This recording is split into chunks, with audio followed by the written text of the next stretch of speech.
Emma Hardy. Thank you, Mr Speaker, and I'm sure that members across the whole House will join with me in affirming the importance of accepting that people have different family relationships.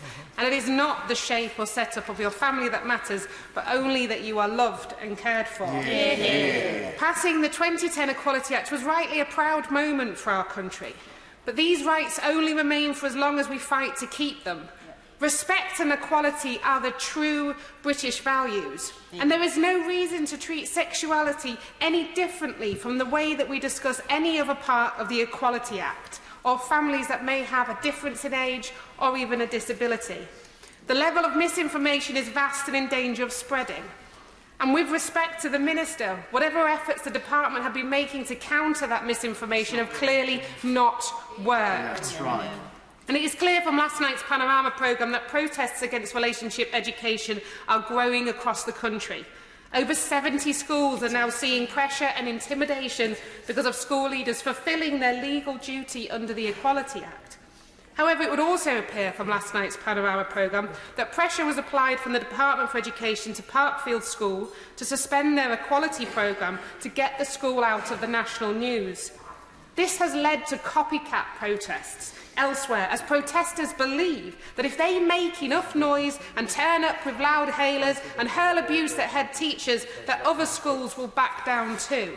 There is a desperate need for clear, firm leadership from the Department.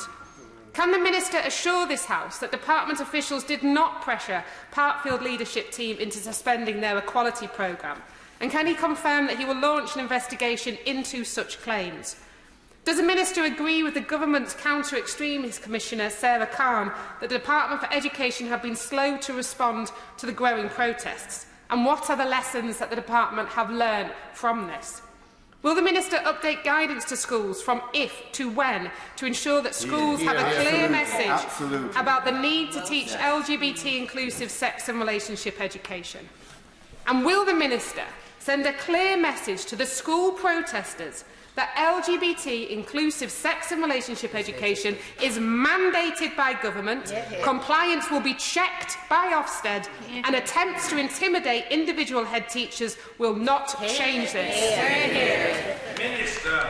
Well, I do agree with the honourable member for Hull West and Hessel about the importance of the equality of relationships and families, and that is spelled out in this guidance. This is a historic document, Mr Speaker. RSHE will cover everything from healthy eating to the importance of self-respect, to consent, to the pitfalls of social media, to recognising the signs of an unhealthy friendship, to online safety, to first aid.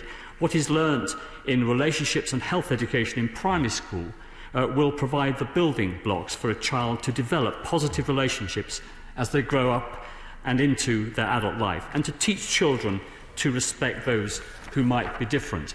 It was a well-crafted document that has received widespread support. We consulted widely on it. It was drafted by experts, and we wanted to make sure that the RSE guidance applied to all schools in this country, including private schools and faith schools, and that's why it has been crafted as it has. Now, the DfE has been involved from the first minute we understood there were problems at Parkfield School. We've had senior officials on a daily basis liaising with the school, with Birmingham City Council, with groups of parents. We wanted to resolve this issue on the ground, to try to dispel the myths so that parents were reassured about what is actually being taught at Parkfield School and the No Outsiders programme.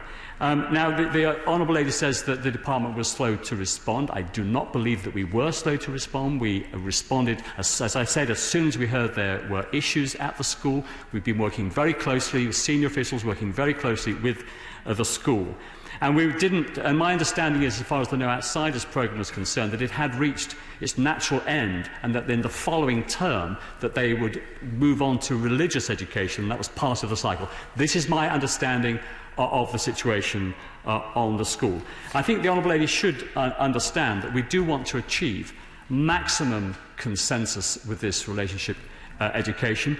That's why there's a requirement to publish the policy on the school's website, that's in regulations, and to consult parents, it's in the statutory guidance. But ultimately, it is a matter for the school itself to decide on the curriculum, and when the school has decided on what it wants to teach and when, it will have the full support and backing of the Department for Education and for ministers. And in terms of this when versus if, what it says at paragraph 37 is that schools should ensure that all their teaching is sensitive and age-appropriate. At the point at which schools consider it appropriate to teach their pupils about LGBT, they should ensure that this content is fully integrated into their programmes. What is important, is required, is that at some point during the child's education they will be taught about LGBT, and both the Secretary of State and I have been on the record frequently as saying that we strongly encourage primary schools to teach LGBT relationships in primary school. Now, the Honourable Lady from a sedentary position says you must tell them. If we had done that, this guidance would not have achieved the consensus that it has achieved right across the country and right across different types of schools. A large number of schools would not have adopted this guidance, and I think it has been very successfully landed, and it's been landed because of the careful way that we have done so.